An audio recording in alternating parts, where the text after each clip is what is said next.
Hey, I'm Andy. If you don't know me, it's probably because I'm not famous. But I did start a men's grooming company called Harry's. The idea for Harry's came out of a frustrating experience I had buying razor blades.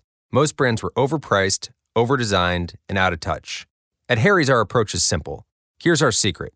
We make sharp, durable blades and sell them at honest prices for as low as $2 each.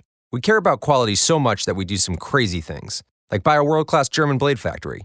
Obsessing over every detail means we're confident in offering a 100% quality guarantee. Millions of guys have already made the switch to Harry's, so thank you if you're one of them. And if you're not, we hope you give us a try with this special offer. Get a Harry starter set with a 5-blade razor, weighted handle, shave gel, and a travel cover, all for just $3 plus free shipping. Just go to harrys.com and enter 5,000 at checkout. That's harrys.com, code 5,000. Enjoy. And just like that, they buy it. They eat it up. You pander to them, you thank them. I mean, really, people, I thought you were a little bit smarter than that. I mean, it's just so easy to say the name of the city. You cheer. Hey, Stephanie, you cheer. I mean, just come on. Welcome to the A Show.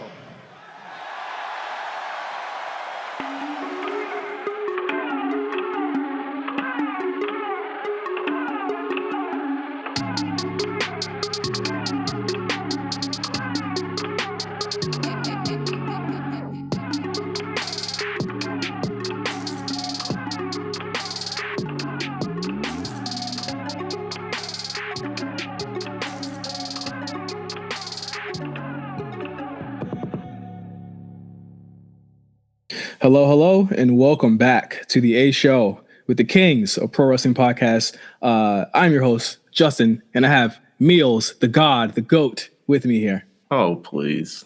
Oh, wow. I can't big you up. Damn, I can't. I'm only shouting out my brothers. All right. You see, I don't like it when I call myself the GOAT. Like, I like it. What kind of man calls another man the GOAT? Right. You can tell, actually, you can OD tell. Like, people who aren't like, people who shy away from compliments, obviously have had like this tumultuous childhood. You can really tell. Oh, wow. Is that you? No, I mean, yeah. But, we back on the other side, and now I'm one half of the Kings of, Pro Wrestling Podcast. So it's kind of worked out in the end. Wow, Meelz had a dark life in Death Valley. Whew, first of all, I don't even want to get into it. That's a conversation for another day. That's a conversation for a live show if that ever happens. How many turnstiles have you jumped in your life? I'm whack. Probably like 3. Probably like 3. So and I made sure no one was there. And it was either very late or like no one's going to care. Oh, my God. So Meelz is a punk, everybody. That's just what he's basically telling us today. Can we talk about this briefly about this poll that I put up over last week? Yeah, you kind of surprised me there. I'm a little disappointed in a lot of people about this poll. Go ahead. Listen, so I put up a poll and I was like, just in case we have a live show. I feel like a live show is definitely in our future. So I don't even know why I'm saying just in case. It will happen. I was like, if we had a dunk tank, who would you guys prefer to dunk, myself or Justin? And overwhelmingly, I wouldn't say overwhelmingly, but a lot of people prefer Justin.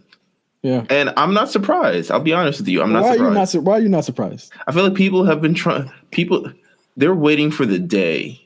The hashtag I got blocked by Justin Davis coalition has been waiting for the day to get something over you, and they can't wait to send you drowning. I feel it. I feel it in my bones. I really do. What if they hit me with the dunk tank, right? And it was a work, and I floated above the water. Oh, they would be so mad. They would be so mad. Imagine that you hit the button. I go, okay, here he goes, and you hit the button, and I just float. They would be so heated. It would be like the briefcase, the Stone Cold, the briefcase with the contract in it. Ooh. When it went up, and it's like I fly, and I'm just like, you'll never beat me, you clowns. You clowns, and you're blocked. Ha. So it's like, what was the breakdown though? I didn't look again. What was what? I gotta let me take a look myself. All right. Okay. Pull it up real quick. I thought it was like a wrestler quiz. I'm like, you want to dunk? People want to dunk me? I'm like, damn, that's crazy. People really want to see me suffer. Out of over 106 votes, wow, 64% want to see you swimming with the fishes. No, don't say swim with it. That means they want me dead. Oh, well, I'm sure some part of that wants you dead, but the 64% would rather you at least very, very, moist. Yeah, there you go. I was going to say that, but I don't know what Dame Dash would say if I said moist. Well, you know what? Shout out to the people that voted. Maybe one day when we have our live show, we'll actually do that. I'll dunk myself for a charity. So put up or shut up. Put your money up. We'll find a charity. We'll find a charity, and we'll donate to it. You'll donate to the charity, and if we rescue dogs, rescue. You know what? Rescue dogs. It could be rescue dogs. It could be rescue dogs. I'm cool with that. I'm down with the dog coalition. If you want to see me in the dunk tank, put your money up. And let's raise money for rescue dogs. Fuck it, it's for rescue dogs. Raise money for rescue dogs. I will get my Jordans wet. No, I will get my. You will wear some subpar shoes. I'll get my. Let me see what I got up here. I'll get my Union Jordan 1s wet. No, you're not. Relax. Yes, I will. I would cry. You obviously you don't care about how I feel because I missed out on those like 3 times. So well, I'll get my off-white Prestos wet. All right, yeah, I can take that. I'll get my off-white Prestos wet. I'll get them wet for you. I'll wear my clean and supreme fit. If you can raise the money at our live show, I will figure out a way to get a dunk tank, and you'll dunk my ass in a dunk tank. That sounds fantastic. Just let me put a shower cap on first. I feel like so the dreads don't get stuck together. I respect. They can't get wet. Yeah. So yeah, I mean, looking for a live show in the future, we got that to look forward to. So There we go. You ready to get into No Holds Barred? We got a lot to go over for No Holds Barred. It's a lot. First of all, this has been, in terms of a week for professional wrestling, what a week. What a 2 weeks. Shit. Right. Where the outside of the ring stuff and the inside of the ring stuff, it's all noteworthy. So I feel like, we should just get into it right now. Yeah, let's get into it. Let's get into I guess really something that I think me and you are you looking forward to this? I just want to get it out the way first because I think it'll be like the shortest part. Are you looking forward to this? Looking forward to. I'm going to watch it, and I have no expectations. And of course we're talking about, and I'm pretty sure a lot of you people forgot or didn't even know, NXT Takeover or NXT UK Takeover Blackpool, the first event under the NXT UK brand, their first live event on the WWE Network. It airs on Saturday at 2 p.m., 11 a.m. Eastern. So I get to wake up to wrestling on Saturday. That's just great. Takes place in Blackpool, Lancashire, England, at the Empress Ballroom. And listen, I'm just going to be honest with everybody listening. I have no clue about any of the storylines on this show. Nope, neither do I. I couldn't tell you who's what from where. Of course, we know the players. The players who have been there since the beginning, and those who have impacted outside of the NXT UK. And we're talking about Pete Dunne, who's defending his United Kingdom Championship against Joe Coffey. Coffey. And of course, we have Mustache Mountain against grizzled young veterans Zach Gibson and James Drake for the NXT UK Tag Team Championships. And I believe the first tag team champions will be crowned at this event. Yes, they will be. All right. I mean, let's kind of just quickly run through the show. You have Travis Banks versus Jordan Devlin. Of course, if you remember who Travis Banks was, he had a really great showing on the second UK tournament last year. I'm sorry. You also have Jordan Devlin, who was in both tournaments. His big thing is that he's Finn Balor's student. That's his whole story, and that's really what they've been saying about him since he debuted. I think, to be honest, full disclosure, I have watched about 5 or 6 episodes of NXT UK within the last 4 or 5 months it's been on. I had no concernable. I only watch the big matches. Like if Pete Dunne's on the show, I'll watch it. Right. And I'll watch it if Rhea Ripley's on the show. I enjoy her, or Toni Storm's on the show. I enjoy her as well. This first match between Travis Banks and Jordan Devlin, it should be a great match because they're both great performers. As far as if I was to guess who would win this, I'd say they want to start pushing Travis Banks. He's a face though. So, I mean, I guess you really want Pete Dunne to have somebody to go against, but Pete Dunne has literally already beat everybody in the division already. So I'd have Travis Banks win this. I don't even want to get productions because I don't know who's what from. I mean, I know Jordan Devlin. Yes, I have I haven't really gotten familiar with Travis Banks. Well, they just announced this match today on the show, okay. So that's fair. Next match is Dave Mastiff versus Eddie Dennis in a no disqualification match. Hey, shrug emoji here. No Dave, clue, man. I'll say Dave Mastiff wins. I'm looking forward to seeing what it is. Here's the thing: it's not that I'm not interested; it's that the show itself has given me no reason to watch it. If that's fair to say. I'm gonna go Eddie Dennis because he's apparently the only one with a Wikipedia profile here. So I'm gonna go just strictly off of that. Then the next match I'll say probably in chronological order. Mustache Mountain, Trent Seven and Tyler Bate versus Grizzled Young veterans Zach Gibson and James Drake. I say easy, no brainer here. You give the Mustache Mountains. You really want faces to win this. Yeah, and I think really, I mean, considering all that they've done in 2018, I mean, match of the year candidates, they really, and you talk about Tyler Bates, someone who has helped put the UK division on the map. Just, winning the inaugural tournament, was the first champion, really, just kind of getting out there and continuing to deliver. And then Trent Seven also amazing, being able to, just put on incredible matches. I'm looking forward to this match. I mean, Mustache Mountain really can't. They don't lose. Yeah, they don't lose, and they just. I haven't seen a bad match from them yet, so it's like, I have a lot of faith in this. I even if I'm not familiar with them, I see people in this match that I'm familiar with, and I'm rocking with it. I'm rocking with them. I say they win.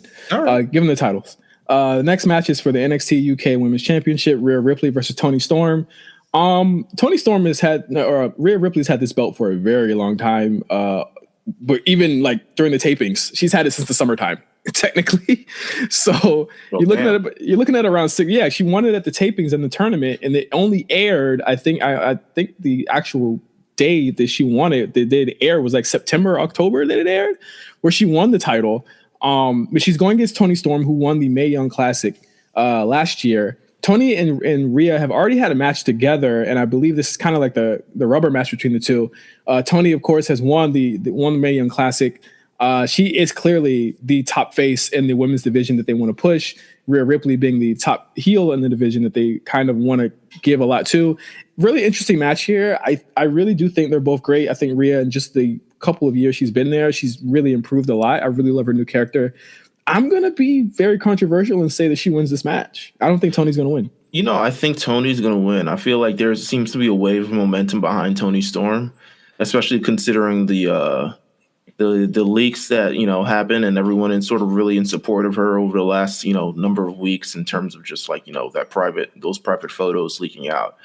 And, normally I wouldn't say, hey, that's part of the storyline, but it seems to have garnered real, genuine support for Toni Storm. And people really just want to see her win because she's been through a lot. And, Rhea Ripley is just a mountain of a woman to get through. I would love to see Toni Storm, and maybe Rhea Ripley comes to the States. I mean, really, the fact that she is not on the WWE roster. It's crazy. It's crazy. Like, I mean, she does well for NXT UK, but when Rhea Ripley belongs on the main roster. I think she's great. But I think like when you think about this brand, as much as it sucks, like I don't see a lot of people actually leaving this brand. I think they want to keep this brand something that's insulated. I think Rhea Ripley is someone that they want to keep there. I think if there was anyone that was to leave out of this, it'd have to be Pete and Toni. Honestly, I think those are the people that you want to bring Pete to NXT and have him get a run before you move him up. Right. So I say Rhea, you say Toni. We'll see what happens on Saturday there. The main event is Pete Dunne versus Joe Coffey. This is a match that I think is just like, it's a foregone conclusion of who wins this match. Pete Dunne has been champion for over 500 days, the longest reigning champion almost in WWE history at this point. This guy is incredible. I mean, he's one of my favorite wrestlers in this generation right now. I just think he's just the coolest motherfucking guy. Joe Coffey, I'm familiar with him from the actual UK tournaments. I think he's really great too, but he ain't fucking beating Pete Dunne. I'm sorry, dude. Yeah, at this point he shouldn't. Yeah, I mean, but then again, I don't really know how in terms of, I don't have any context for like what's the Joe Coffey kind of like experience riding right now. He's much bigger than Pete Dunne. That appears to, that puts I guess something in sort of Pete Dunne's way to sort of overcome. But yeah, I mean, if I had to choose by just looking, I don't really take it off Pete Dunne. Yeah, at all. You don't do that. You have who takes it off of him? I think I know they want him to be the face, and he needs to at least be on this brand for like a year.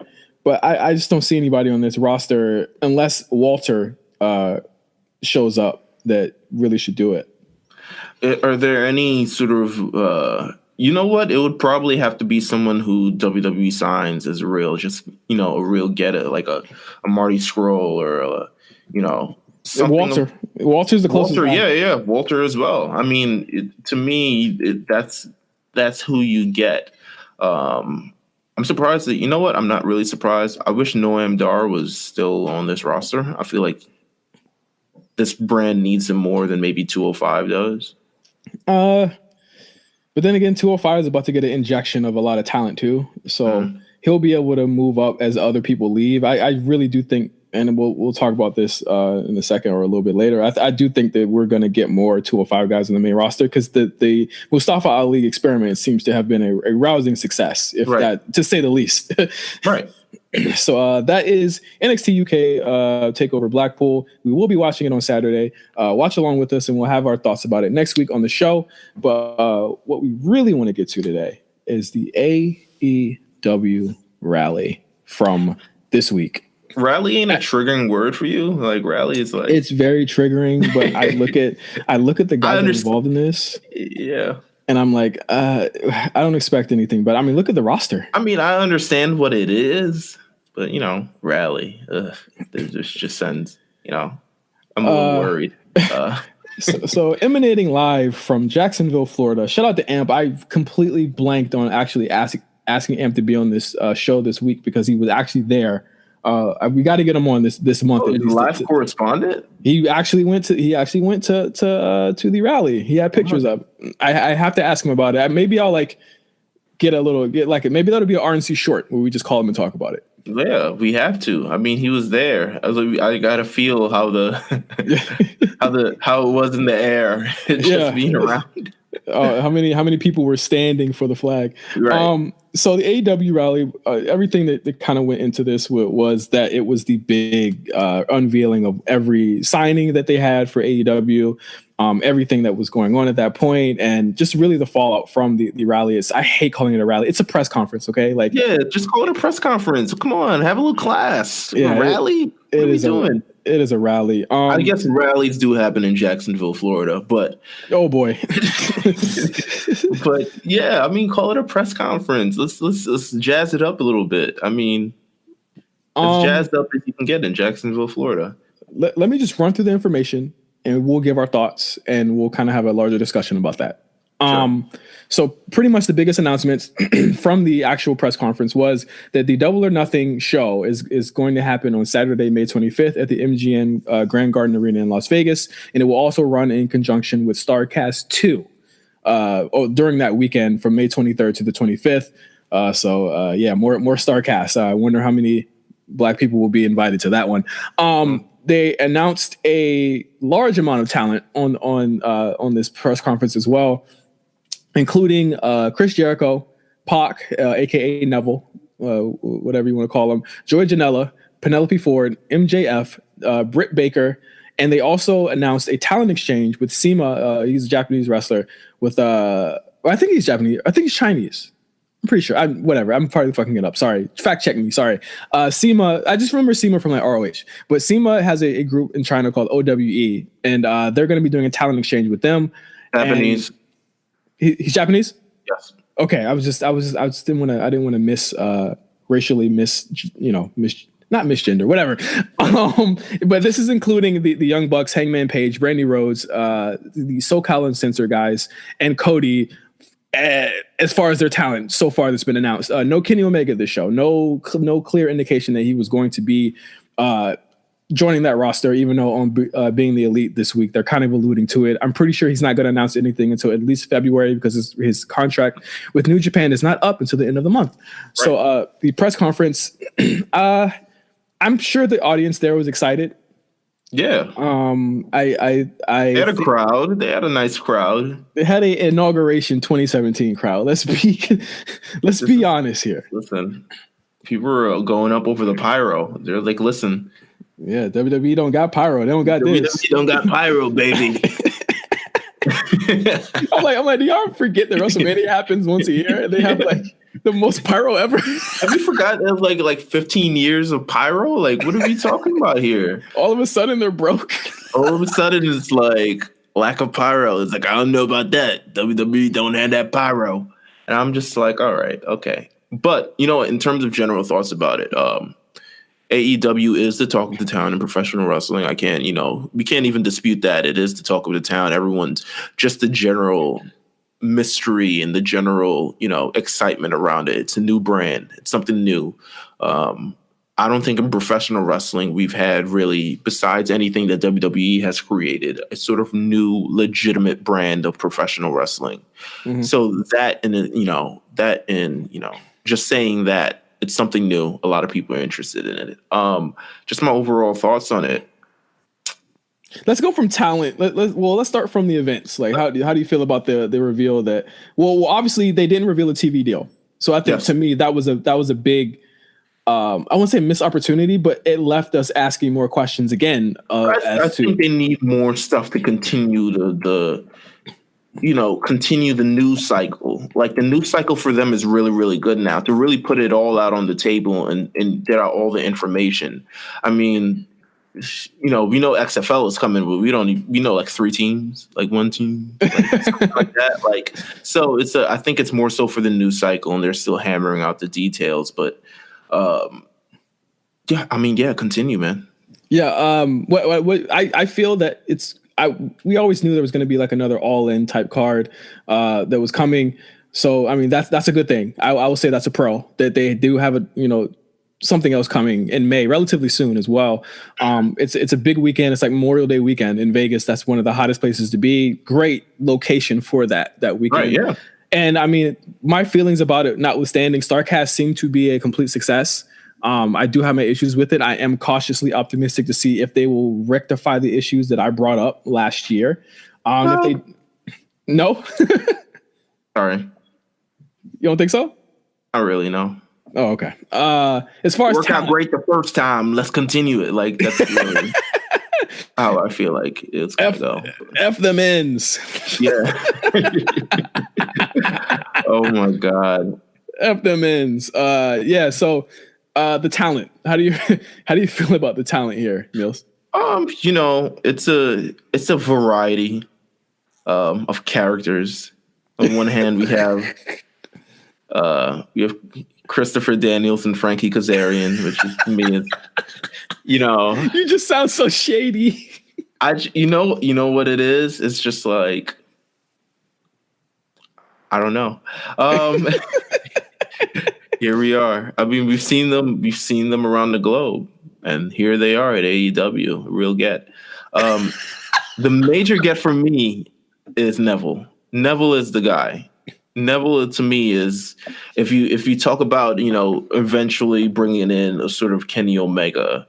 To me, Pac is the big heel on the roster, and he's the guy who should really just okay. Do we want to plot our company around him? And I think he is. I think just from his run, in the WWE, and we know he's talented, and we know he's official. I think it's a great get for that. Joey Janela, not mad. Of course, Cody and the Bucks. There we are. Hangman Adam Page, but I really think Chris Jericho I was looking for, and I think it was important. With just announcing the sort of roster, you really needed a name that was attraction. Y'all really excited? I'm not excited for Chris Jericho, but when you think of people who know professional wrestling, it's not like Hulk Hogan, who's synonymous with everything. And God, why did I bring up that man? Yeah, well, we'll get to that. But Chris Jericho is just, people know Chris Jericho. People know Y2J. People are like, oh, Chris Jericho's in this. This is, maybe I'll tune in or something like that. I mean, he is a draw in a sense of just outside of WWE. He draws attention. So I don't I don't blame him for getting it. And I think it was very important for them to sign a Chris Jericho because you just need that attraction. What separates this from ROH? What separates this from any other independent? Or what separates it from WWE? Oh, never mind. Oh, I mean, well, it's not going to separate it. The conversation of comparing this to WWE to me is foolish because they're not They were sending so many shots at the E during this press conference. I didn't watch the press conference. They were literally, you know, talking about equal pay, which is a whole new, you know. What are they running for, class president? Like, what the hell are we doing? Well, that's what they got to do. They have to, you know, sell themselves as an alternative. And I think that's what excites people, and that's fine. But when you say equal pay, you got to be you're expected to explain that. And I don't think they did a really good job of that. I think they actually defined what it was on stage. And it's like, you don't really know what it means, so don't say it. Like they're saying like Britt Baker is going to make as much as, is she going to make as much as Cody? Yeah, I mean that's kind of what it kind of explains it, because we know the women in the WWE, at least some of these women are making something on par with a lot of the men, and even higher than some of those, especially with the amount of times they work and just the draw that they are. And some of them aren't though, but in the WWE, some of them aren't though. Yeah, right. And I mean, I would, like, if we were to name a couple of women on WWE that you think are making more than some men, I'd say Asuka, I'd say Charlotte for sure, Becky for fucking sure. You think Carmella's make as much as them? I don't think so. As those, no, I don't think so. You know, so it's like it. You know, I will say there have been strides, even from what I hear with WWE. There is strides, but this is something that you can't say that you're upending the pay scale in wrestling when it's like nothing and historically has even said that like you could even, you know, do that. Like that's unprecedented. Right. How are you going to do that with just what you're doing when the biggest company in the world can't even do it? Yeah. It's a buzzword. You should not. They shouldn't have led with that. They should have led with talent first. And to me, as far as the talent, to go back to the talent, it's like, okay, I pretty much would have guessed all these people were going to sign to AEW. I pretty much guessed it. Like even with Kenny Omega, like cut the bullshit. And again, wrestling journalism has really, they've dug themselves a hole. I think this is the death of wrestling journalism as far as a lot of outlets just reporting this. It's like, once again, my top two go-tos, Post Wrestling, Fightful, they did a great job reporting it. Very fair, very balanced, very neutral, not picking a side. Right. Asking the certain questions, you know, all these other types of things. Pro Wrestling Sheet, wipe my ass with it. Wrestling Observer, wipe my ass with it. And that's just where I'm at. That's just straight like that. That's straight like that how I feel on 2019. Wipe my ass with it. Because my thing is this. You're reporting this Kenny Omega bullshit that he's, you know, I didn't even put it in the run sheet this week that he said he was leaving New Japan, but because it's like, yeah, of course you are. You're going to all AEW, obviously. Right. And it's like, they're trying to make it this whole thing where it's like, Meltzer's reporting WWE gave him a crazy offer. Like if he had AEW tripled it or something like that. Yeah, it's like, I was like, if the WWE gave him a crazy offer, he'd be there right now. Right. Because if the bag is that profound, I'm pretty sure they didn't. You know what I'm saying? Like, just made that. If when he says it, I'm pretty much like, no, they didn't. They probably didn't even call this dude. I almost slipped. They probably didn't even call him. But it's like, at the end of the day, it's like the talent's cool. They're really great guys. But it's like all these guys are like. I said out there, this 205 Live with women. It's like there are no like dynamic like characters on this show. Yeah, I mean, to me, besides Chris Jericho, that's really the only one. You gonna lead with him? All right. I'm gonna lead. I mean, listen. We gotta in the 90s, it was Hogan rolling around in that damn car with all the ticker tape parade. And in the 2019 equivalent is definitely Chris Jericho. Chris Jericho's a big get. I mean, in 2019, for me, he has fooled New Japan fans into thinking that he is like still great. So yeah. This is true. I mean, we'll talk about Wrestle Kingdom in a bit, but yeah, it's a. Well, you know what? They got, you know, backstage, we got Billy Gunn as a producer. Oh. You got Brandy Rhodes as Chief Brand Officer. Which is Stephanie McMahon's title in the E. Interesting parallel there. Huh? Yeah, well. Cody gets to be Triple H. I'll just say that much. I mean, and I think, you know what? I think that's really what they're going to do. I mean, to me, they take advantage. Cody is a student of the game. Cody knows exactly how to hit he's been watching professional wrestling since he was a kid, and he's been analyzing it in a different way. And especially growing up in the business itself, I'm sure that's going to be like obvious parallel, and he's going to play towards that. And I think a lot of things he's just going to play towards, an alternative for WWE, and we might get that, where TNA in the beginning was taking a lot of shots at WWE. We probably will get that. I don't know. I left it feeling generally like this was a mess. They did it low key in kayfabe the whole time. People were literally cutting promos instead of like Britt Baker to be honest, Britt Baker gave the most sincere speech on that whole thing, and it really made me feel really great for what they're going to do for the women. I'm glad Penelope Ford, who also signed with Joey Janela, she's going to be with the promotion. I'm hearing things about, she might have gotten as much as Joey got to sign, which is great if that's true.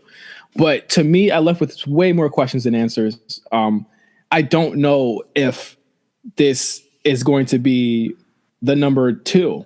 I left this thinking it's going to take a long time for it to even get to number 2. Well, I think most companies end up doing that, right? Like no one's ever going to figure it out in the beginning, even in WWE at some point, and in doing new things, haven't always figured it out at the beginning. But I do think it's a process. I'm interested to see the process because while AEW comes with a lot of baggage of just like, what is going on here? To me, just seeing how a new company works for me in 2019 and how they operate is interesting. I don't know if I'm just if I'm like personally or emotionally involved within everything that's going on. Some stuff I really just don't care about. I mean, i.e. Christopher Daniels and Frankie Kazarian, but and Scorpio Sky. Yeah, Scorpio Sky. Like some of those stuff I don't care. But I'm interested to see how they sort of move. Also, Joey Janela is injured like for all of 2019. There's no telling when this guy even comes back. We shall see. Well, listen, what do you think? Who do you think? What other names could you see? There's been a lot of the WWE guys have been, some of them have been eyeing like an exit, and poor them getting Ty Dillinger to try to. I think the worst thing AEW could do is take a WWE guys. That's the worst thing they could do is to intermingle those guys. Taking a fucking Ty Dillinger is not the way. That ain't it. That's not. And I think history has shown that's never been it. Yeah, I think it's been shown over the last like 20, 30 years. That's never been it. Yeah, you grab your Jerichos, you grab the legacy guys that have actually kind of been at other places, but you don't. And who can successfully reinvent themselves. You know what I'm saying? Yeah. Whereas you have Ty Dillinger, it's a makeover. We're switching the name. It's a Gavin Spears coming to AEW. And it just doesn't have the same luster as it does in the WWE, but you're trying to make it work. Not at all. I mean, obviously Kenny's coming. I don't get the whole LeBron thing they're doing with him. Like that, stop it. It's stupid. I mean, he's a top guy. I mean, if he comes, he's the top guy. He's arguably one of the most, notable professional wrestlers if you're a professional wrestling fan, like a fan in the world. Well, don't play it. Don't play people for fools. Like we know you're not going to sign. Like that's just stupid to me. I know, but I think Kenny's coming. He just can't say. I think he just can't say. Yeah, I'm pretty sure he can't say. But I think Kenny's coming. I think some luchadors are coming. I'm not as sold on Pentagon and Phoenix as other people are. And if they do sign, I don't think they're signing 5-year deals. I think they would sign like a 1 or 2 year deal there because I do think they eventually end up in WWE. Right. But I think those two are huge possibilities.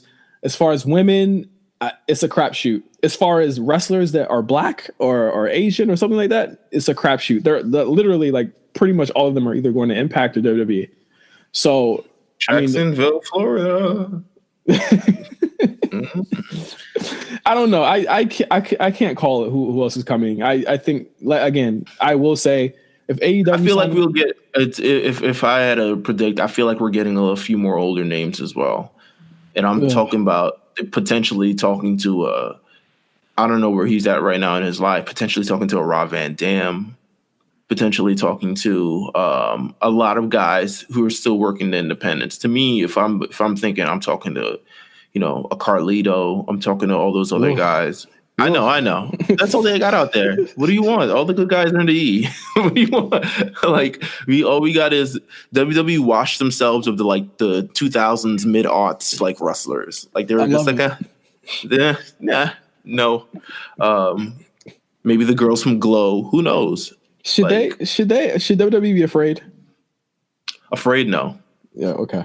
That's all I want. Afraid, no. I think it presents them the opportunity where it's just like, to me, it's like, I feel like they have more like, okay, if we let guys go, we know they're not going to be like starving, or like they're not going to be like out here hustling for money again. But they also looked at their bank account and said, "Oh, we good." Oh yeah, of course. Come on, we're okay. Yeah, we're okay right now. Like, they can throw whatever they want. But once again, any AEW conversations, scuttlebutt, we will definitely be talking about within the next couple of weeks as they ride into their Vegas shows. Do you think Starcast is going to call us? Do you think Conrad's going to hit us up? I mean, we're the third best wrestling podcast on the internet. I wouldn't see why not. You know what I'm saying? So, shit, it's lost if he doesn't. In my opinion. Hey, all of our fans that voted for us, all of our fans that really fuck with the show. You trying to go to Vegas, baby? Come on. Hit up Starcast and be like, what's really hood? Yeah. Let A Show get on. Let A Show get on. Yeah, let A Show get on. Let all the people that we shouted out last time get on. Shout out the young Littlefoot. I'm pretty sure. Shout out the Black Announce Table. Shout out the Stat Guy Greg. We're gonna walk on stage like Snoop Dogg at the Source Awards and just like, y'all don't love us. Y'all don't got no love for A Show, for RNC Radio. Hold on, somebody actually hit me up today about. But what about Black Wrestlance? I don't know how to even pronounce that, my man. I'm sorry. Shout out Righteous Reg though. Like, what about them? Turn up. Fuck this shit. I'm real negative this year, yo. Fuck this shit. Yeah, anyway. Let's get into Wrestle Kingdom. Wrestle Kingdom 13. That was a thing that happened as well. Hold on, I gotta ask this because people really like when I ask you this. Did you watch it, Meelz? Yes. I did. I found a time. I didn't watch it live. You texted me at 3 a.m. I'm like, I woke up like, I love sleep. Yo, how did you feel about Wrestle Kingdom 13? I want to know what you think before I give my thoughts. Just because I think it's funnier. It was all right. I think I tweeted that. It was verbatim. It was cool. It had its moments. I think probably the Zack Sabre Jr. and is it Ishii? Yes, that match I liked. I'm not sure if I like the main event. Wow. I mean, not that I hate it. I'm not sure if I was like. It was definitely one of the weaker Wrestle Kingdom main events, which is insane to even say. Yeah, I'm not sure if I was like really, by the time I reached the end, I'm not sure if I really, really in love with it. But the Tetsuya Naito and Chris Jericho match I did like. The Juice Robinson Cody match I really didn't even give a chance. I'll be honest with you. That's one of the worst matches. That's already a worst match of the year contender. A talking point with the Will Ospreay and Kota Ibushi match. Yeah, he knocked him the fuck out. Where was all the disgust? Where was all the hate? Where was all the you should stop wrestling? You're terrible. Where was all that? Where the man legitimately backhanded, back elbowed, back everything him and knocked him out. That was clear intent. Yeah. That to me was crazy. That to me, and then the worst part was, I guess I was cringing, was that he still had to finish the match. So he's like picking his like motionless body up and to set him up for the finisher. And I'm just like, oh my God. Well, you know why nobody said anything? Well, yes. because you already know why. Will Ospreay is the right color and the right gender. So all the heat that people have for Nia, they ain't have for him no more. And look at the company he worked for. Ty Dillinger didn't tell him to improve his wrestling skills and worry about that instead of ending up on a Twitter post. Turn that up, man. Turn that up. Turn all of that up. We all the way negative on this side. We all the way negative, man. Wrestle Kingdom to me was a weird show. Okay. It felt like the New Japan, they usually use these shows to kind of end the year off, the year feuds off, and then would start new the next night. This seemed like they were ending the last 8 years of everything they've been doing. It just felt like they were ending a lot of Bullet Club stuff, a lot of Elite stuff.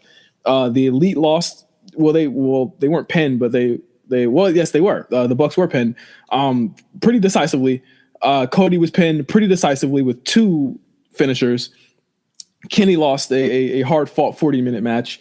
Pretty much, like I think some of the like Chase Owens and a lot of the other guys they turned. Well, basically they had issues with them during the actual tag team gauntlet, and they turned their backs on them. Like it was the end of the Elite on this show, and it was like finally okay, we're putting the titles back on the people that need to be there. Jericho lost, Cody lost, Kenny lost, Bucks lost, all the Bullet Club guys lost, and it looks like they're focusing on Naito, Okada, and even Okada lost, which is weird to me, but they're focusing on Tanahashi and all those guys. Is it really the end of an era in New Japan? Yes. Do you feel like it? Because I feel like it's just between the Bullet Club, the Elite, everything moving.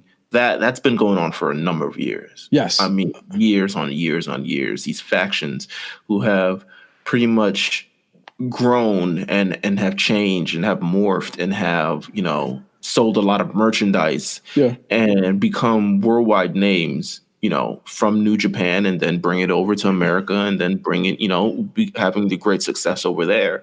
But now it feels like it's definitively over, like a real new chapter in New Japan, and maybe even not a new chapter, maybe just revisiting what worked for them in the past, as opposed to, And they should. They will not. Their actual like the morale of fans, or some fans that really like them, has gone down. Like, keep it 100. Like a lot of people haven't been thinking about a lot of New Japan shit from like maybe G1 on, And I think that the thing with the Bullet Club and the Elite is kind of funny, because if you notice, every time someone left, they had someone. It was like a limb, like a regenerating limb. They would have somebody to take it. So after Finn left, there was AJ. After AJ, there was Kenny, and then after this, they had nothing, because New Japan hadn't effectively built up a star to take the mantle. So now they had to go with Jay White, who a lot of people don't like, and I'm not the hugest fan of either, but they've got to beat their guys now to make this guy look credible, because they've got to have like a top gaijin on the top as well. And it's like, they're not, I wouldn't say they're playing from behind, because they still have fucking Naito, they still have Tanahashi, they still have Okada, but they have to start building up more guys in a more effective way, because they have really just 3 or 4 guys that I think could really sell out an arena right now. And I think it's long overdue. I think they did. I think ROH and New Japan leaned on the Elite too much, to a point where, look at what they're doing now. They're fucked. They got fucked over, especially ROH. They got fucked over by this AEW shit. Well, and to me, the way they handle business in New Japan is kind of perplexing. Yeah. Just first of all, after the biggest show of the year and all the contracts are expiring at once, to me, it's just like, wow. Like, imagine Roman Reigns' contract being up after WrestleMania. Yeah, that's what I'm saying. I was just like, WWE maybe does that once, and only with like Brock Lesnar. Yeah. And it's just like, WrestleMania season is either Brock is back or he's not. But never like 8 critical points of the roster. I mean, there are a number of people on this card that, by all means, considering the relationship in New Japan and AEW, or the lack thereof, we won't see again in New Japan. Yeah. And I think that, like, when you look at it, like, I don't think they're going to work with AEW.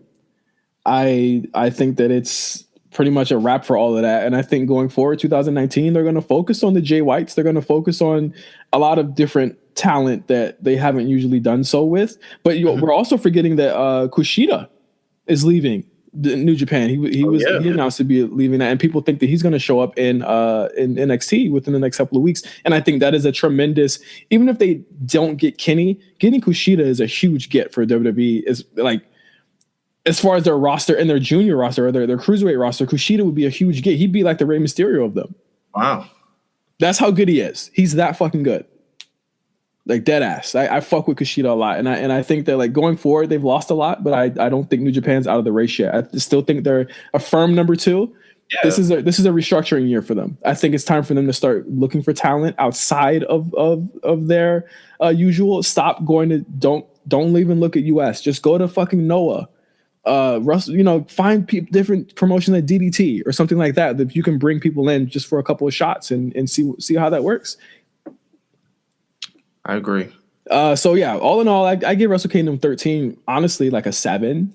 I think last year I might have given it like a 8, really. But I think I get why the matches were how they were. Like that show breezes. The show breezes. Yeah, it went really quick. To me, it didn't have the feeling of past Wrestle Kingdom where it's like 3 40-minute matches back to back. Yeah. It didn't have that feel. Yeah, it just, to me, it kept a good pace. I feel like some of the matches were solid. A lot of the matches just, to me, I'm not interested in watching again or interested in watching the first time. So, yeah, it'll be interesting to see where New Japan sort of goes in this new era. Yeah, for sure. Let's get into Raw and SmackDown just to bring this on home tonight. Yeah. Raw was a solid show to me this week. I thought it was good. It was solid. I thought the first hour was very good for Raw. I wish the second hour was that strong. You had a really great 6-man tag. John Cena returned.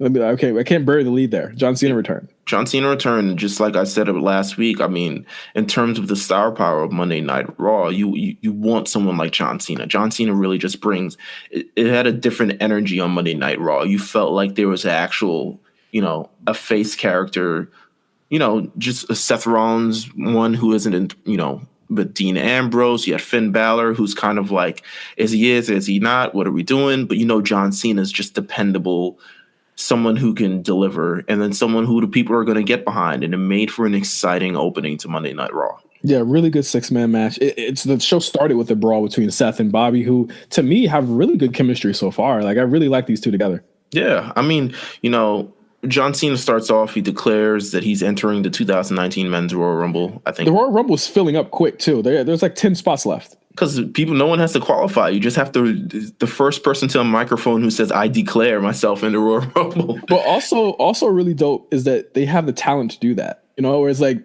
they have a lot of guys that could be in the Royal Rumble, and I'm excited for everyone in the minute. I agree. I think, between both rosters, and there's a lot of talk of, I don't know if there's a lot of talk, but I've heard conversations. I've, listened to GP lately. I've listened to a few other podcasts as of late, and there's talk about like, what if they bring the brands back together? I think keep them apart. I think the brand split works, especially for Royal Rumbles like this, because it just feels like you're getting the best of Raw and you're getting the best of SmackDown, and you're putting them together in one ring. Yeah, for sure. It's another all-star weekend. Yeah, 100%. Yeah. Apollo Crews's push. It's continuing this week. I think he looked really great this week. I really love what they're doing with him, man. Like I feel like the great rebound loss or the great rebound win from his loss last week to Dean Ambrose. They rehabbed him perfectly. It seems like this is a character that they're really getting behind, a la Mustafa Ali. I think, and I think it's cool. I think it's, I like the little, the Apollo Crews, Ember Moon, Jinder, Alicia Fox. Yeah. Nice little people of color match right there. But I think, in terms of Apollo Crews, I'm not sure where the direction goes. I like that I'm not sure like what's the end goal, like for him to become another main star, a main event star, or is it like just another really strong mid-card guy you want to build another like lovable face? Like I'm not sure where it goes. I'm not saying that it's bad.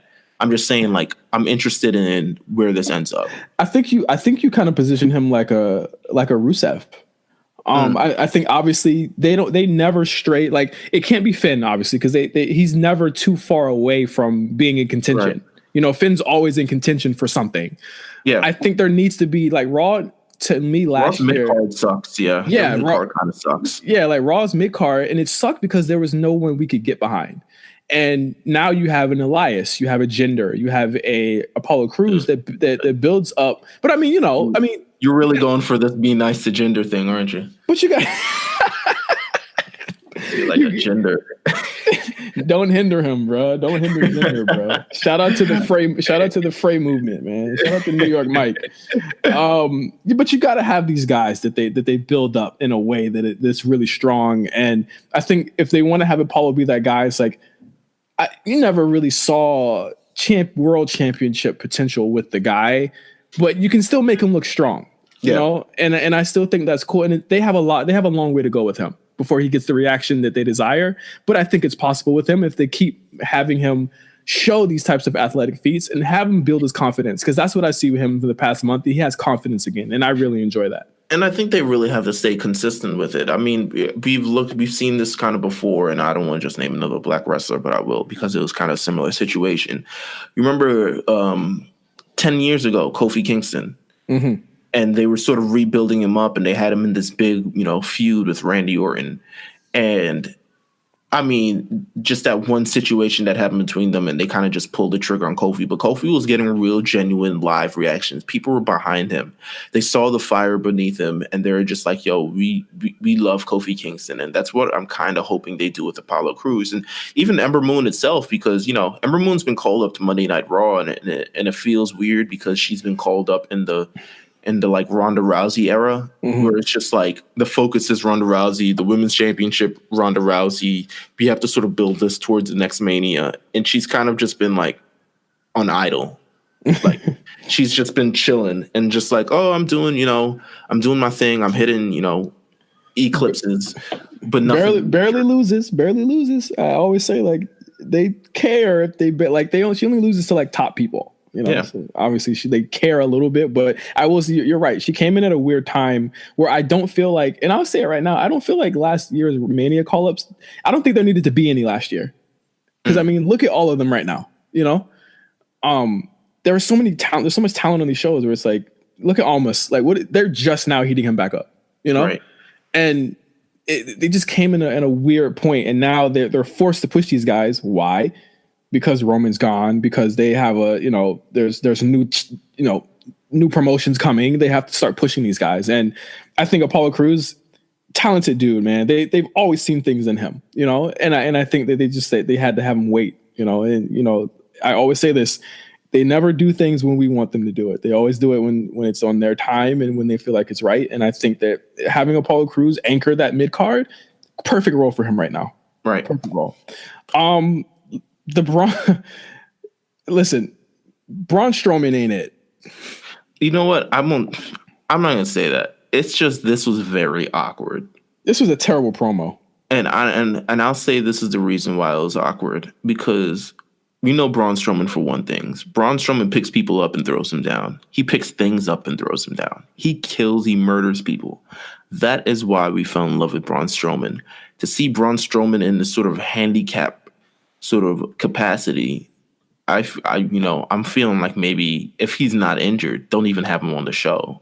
Yeah. Because the fact that you had Braun Strowman and Brock Lesnar, I don't know when you're going to have them on Monday Night Raw face-to-face again. But the fact that you had them both in the ring and they couldn't touch one another, to me, is just mind-boggling. And I think that's what really handicapped Braun Strowman. But you would also think like maybe Braun Strowman should be able to carry a promo on his own. But to me, it was just an awkward position where it was just like, hey, Beastie Boy, long silence. I think it was. And I think Heyman was trying to get something out of him and it just wasn't hidden. Bro, it was. To me, because he seemed like he was urging, Heyman seemed like he was urging for something more. Like he wanted something. Like he kept pushing, he kept poking him to hope that something would come out. And then, to me, Braun Strowman just like a deer in headlights, like, huh, what? Your mom is so fat, and like, yeah, does your mom get mad at all the crap that your ass get mad? I'm like, what? Huh? Who wrote this bullshit? I don't know. Continuing to a promo that Oh, are you excited for this match? I don't think there's any way Braun wins this. I don't think there's any way he gets out of this looking good either.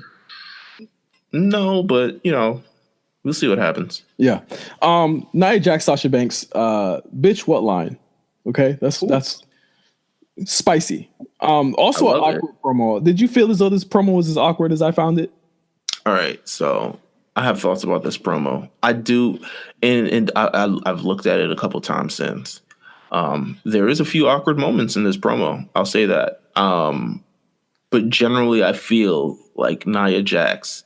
To me, this is as close to Nia Jax as you're going to get to the actual person. Right. And in terms of her being sort of a natural speaker on the microphone, because to me, the build up to the Ronda feud had a lot of lines that just seemed like they were fed to her and they wanted her to say because she's bigger than Ronda. But to me, Nia Jax in this sort of form. Yeah, she's kind of obnoxious on the mic, which I don't think fully suits her. But then also, I don't think rah rah rah, I'm a monster suits her either. I don't think hijacking a promo and completely fucking up what you were supposed to do worked either. I think a huge issue with the promo is that none of the women on the stage mentioned Royal Rumble at all. You did. When I was like, when is Sasha gonna challenge for when is this match gonna happen? I mean, it got wrapped up at the end. So then they do this, and like Sasha goes to the ring and she's like, come to the ring, and Nia's like, I'm not ready. And I'm like, no, Nia, I think you're supposed to come to the ring. I think she was definitely ad-libbing. Oh, for sure. It was like she was trying to because the thing is, you see the way she reacted. Like she thought this was Martin. She thought this was something. Like she thought she was. When Sasha called I'm not the bitch, but I'm the bitch. You know what I'm saying? I'm a bitch, but I'm the bitch. I was like, all right, you're doing a little too much. 2019. Like, oh my God. I thought that it was really awkward that she did that. And then it was like when Sasha called her a bitch, I was like, she reacted like she didn't know Sasha was going to call her that. I think she didn't because they bleeped it on the replay like a million times. Like, oh my God. But yeah. So that was Raw. I don't think. I like the match. I like the match. I really. I'm sorry. I'm so sorry. I almost forgot. I love Sasha almost killing herself. I wasn't a huge fan of the match, as you were. I liked the match. I thought it was brutal. I thought it was Nia Jax in her element at some times. I thought Sasha Banks very careless. I want to talk about that spot that Hurricane Rana off the apron. There's no way I thought that could ever work. There's no way that I even knew what the fuck was going on with that. I didn't know the logic behind it, but. There's no way that could work. If you know like physics and people, there's no way from a kneeling position that Nia Jax was going to get her full self over to flip for that Hurricanrana. It just wasn't going to happen. Like if she was standing, maybe. I think Sasha Banks been watching too much 205 Live. That's the problem. I think she wants to be cruiserweight champion. She's been watching AEW. Yeah. And I also thought the main event, Dean Ambrose, Seth Rollins, much better than the TLC match. Like a million times better. Very quick. I think this pretty much puts to bed that feud for right now. Which is weird because it should be a blood feud, but it seems more like a. I'm not interested. Okay. All right. I could see that. I'm not interested at all. I feel like this won't be the last time we see this match, but I understand. Yeah, I am not interested. I think bring it back when there's something more to have there or something bigger at stake. I think if Seth wins this Universal Championship, that's when you go back to it, and then you have Seth actually win the feud this time. Mm-hmm. I think that's why, because I don't think Seth did win this feud, because I remember the last time they wrestled, Bray Wyatt's hologram came out for some strange reason. Yeah, can't forget that. Smackdown, tremendous episode. I think this might be a top 5 Smackdown episode of this term of this 10 years. Yeah, to me, it just hit everything back to back. Amazing. Ali Mysterio. Versus let's talk about the beginning with Daniel Bryan calling fans impotent and then destroying R-Truth in like 2 minutes. Daniel Bryan taking it to the streets and saying, "Hey, this is why you all suck, and I'm gonna tell y'all to your faces." He grabbed the man's hot dog and said, "What kind of grown man eats a hot dog anyway?" This man Daniel Bryan's on a bean. I don't know what he's on, but he on something, and I like it. Yeah, I really like that. I love that Daniel Bryan is, again, you're showing that there's a mid card and showing that there is a pecking order with this match that they had, and I was like, okay, I'm cool with that, and R-Truth can go back to where he goes. R-Truth is a good utility guy in that way, you know? Yeah, listen, you started something and you wrapped it up. I think that's just basic 101 of storytelling. It's just something that's cohesive, it works together, and it ends up, and everyone involved is happy. Yeah, for sure. I really enjoyed that. How about Ali and Mysterio versus Joe and Almas? Oh my God. Now that was fun. What a sprint. What a fun sprint. You know what? I liked its placement on the card because if it had been in the main event, I might have written it off as like, another SmackDown tag team main event. Like, we're really doing this. But its placement on the card, its pace, the fact of Mysterio and Almas seem to have a genuine chemistry in the ring. Mm-hmm. The fact that Mustafa Ali is a brand new, breath of fresh air, and he's delivering. He brings so much because he has spots that we haven't seen every week yet. Yeah, like and that's really it.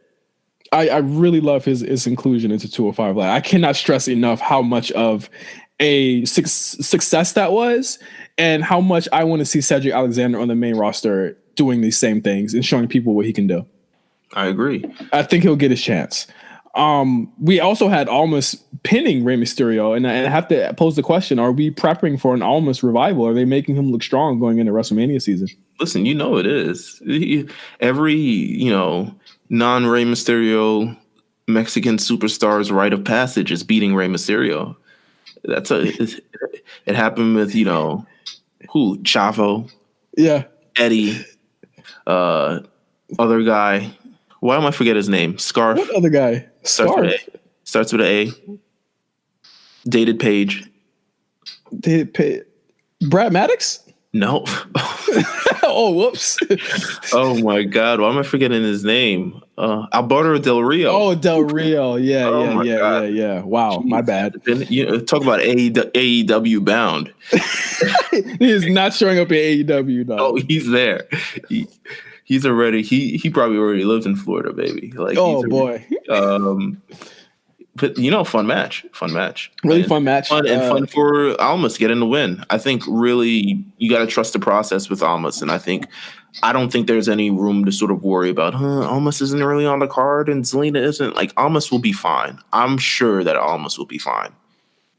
Yeah, he'll be great. He's a great talent, and I think that they're just scratching the surface with his character. Hey, Shinsuke Nakamura, I can't say enough how much I love his heel turn. Listen, he be getting busy every week on Rusev's ass. He be getting loose on that motherfucker. I was about to say something else, but man, snuck behind a thing just to, I loved it. It was simple but effective. It was. Yeah, I love Nakamura. Go ahead. No, I'm just saying Rusev is like that. It's already gotten personal because Lana has gotten injured. So you have that sort of base to sort of go upon. And then, Shinsuke Nakamura, crafty, inviting him to the back, luring him in, and like every dumb idiot face, he goes and, get the drop on him. Real quick. That dude with a box. Hit him with a box. Hit him with the box, pipes all over his face. Like, what is... Whoa! All right, okay. All right. Listen, those strategic pipes. Have you had to... those pipes are obviously for audio effect, right? Yeah, obviously. They gotta be. Just for just for sounds. Like, they're not there for any other reason. There's no reason why just random pipes should be all over the place. But 'tis what it is. I see this match getting a rematch. I see this getting a rematch either on the Rumble card or on SmackDown proper. Probably before the Rumble. You know what I also liked? I liked the Usos bar match. That was a good match. Yo, put them together. Bruh. I love the ending to that match. First of all, go ahead. Sorry, I don't want to keep cutting you off. Keep going. Go ahead. No, go ahead. I think the ending was great. I think that I was going to say I love the intermingling of the men and the women on this show. I think it's great. SmackDown, 2 hours, one match, 3 different storylines advanced in one match. Mm-hmm. You talk about the Usos versus the Bar and them trying to become number one contenders. And the Usos was just one of the best tag teams in the world. And the Bar is proving that as well. and they're the tag team champions. And normally in any other case, you have we beat the champs to face the champs, and it's the Usos winning. But they weave in this Naomi and Mandy Rose situation where Mandy Rose shows up and she says, you know, things get a little love and hip hop from here. But yo, why was Naomi about to fight two people by herself? And she was winning. That was the best part. She really came with the hands. Did you see Peyton Royce's the banana? Yes. Yeah. What? That tweet is still up. I don't know what it meant. I just know hands better be delivered. You know. I hope that fucking HR hands are delivered. Shit, that's flagrant. That's a little flagrant. That's a little. I want to say I wanted to say it's maybe because she was wearing yellow, but also banana. Relax. Yeah, but then you gotta chill with that. Here, so maybe she needs a little education in where we do this, how we from. You know what I'm saying? I like the spicy talk right there. Listen, this Naomi Mandy Rose thing, it's Old Spice, baby. Come on. It's just the hands. She was really beating them down. And then Jay showed up. He was like, "Y'all better back up." And I was like, or what you gonna do, Jay? On TV? That was an ad lib. That was definitely an ad lib. That was 100% an ad lib. Y'all better back up. Yo, is SmackDown the blackest wrestling show on TV? For years. Only the blackest things have happened on SmackDown. I can't remember a seminal black moment on Monday Night Raw, but I remember so many black things that have happened on SmackDown. Yeah, like that. Like, I'm sorry, I'm putting that up there on the list. Y'all better back up is a black moment.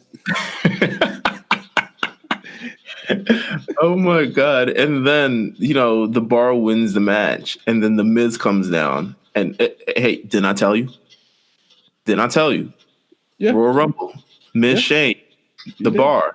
You did. I mean, one half of my plan is underway. The next half of the plan has got to be the Miz and Shane McMahon got to win. But oh my God, you gotta be setting up that match, and just how SmackDown utilizes its time. It's like, my God, how are we doing this? How do we get away with this on television? Oh my God, yeah. I'm cool with the storyline. I'm glad that they have kind of given it a focus.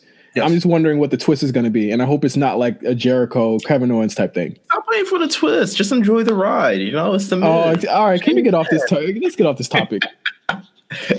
I'm ready to enjoy the ride of this. I want to see how this goes. I'm sure Shane McMahon is going to be some sweaty guy getting beat up by Cesaro. I don't want to see the meltdown of people that are upset that Shane McMahon has a fucking fake belt. Like. Who cares? Like, who will really care? Like, that's all I don't want to see. But I mean, the tag team championship, isn't that that's history? But it's like we all know that they're going to win it to further the story, and I just don't want to hear the people mad in the interim about the story before it's over. That's all I want. That's all. Be mad. Let them be mad. This is the Miz we're talking about. You're right. The main event, tremendous. Oof. I love the little promos leading up to it too. Oh yeah, really good. SmackDown does the little shit right. Yeah. If Raw got the little shit right like this, Raw would be a much better show every week, even with the deficiency in their roster. Also, notice none of the NXT people showed up this week, like we thought. They were in Orlando. None of the new call ups showed up. So, Charlotte versus Becky versus Carmella. On one hand, I'm very iffy about them doing yet another triple threat with those two, and I'm also iffy about doing another Charlotte Becky thing. But I get it. I get where you have to go with it. I thought this was Carmella's best performance probably since the last triple threat she was in at SummerSlam with these three. She's been delivering. She's hanging in there, and it's just every week. The women, and this isn't the first week. I think might be the second week, third week in a row. The women have really kind of stole the show on SmackDown and just been holding down the fort. And it kind of proves from a sense, SmackDown is really just the. It's like proving that we can have women, close. We can have women close WrestleMania. We can, pit them as sort of the attraction of the roster. Because to me, the women's thing is the hottest. It's more hotter than WWE champion, and that's never happened in history. The women's championship sort of conversation has never been more hotter than WWE championship. Never, ever, ever. but you can never make a case for it. It's just like, of course, these three should be in the main event. And they delivered. They burned it down. Not to steal from Seth, but they tore it up, and I like the finish. We're getting Becky versus Asuka. It was hinted a few weeks ago. They kind of retconned it, and then they brought it back.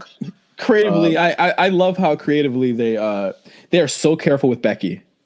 And I think that was another example of it, where it's like you don't want to give away things too early. You don't want to set things in stone. And it's like, I love that Becky seems to be this. It's always changing with her.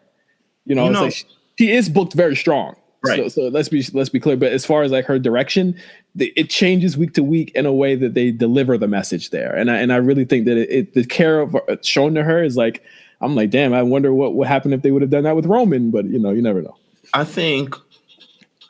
I'm interested. We have Asuka versus Becky Lynch, and for the longest time, I've been, rallying is triggering. I have been, pushing for Becky Lynch Royal Rumble.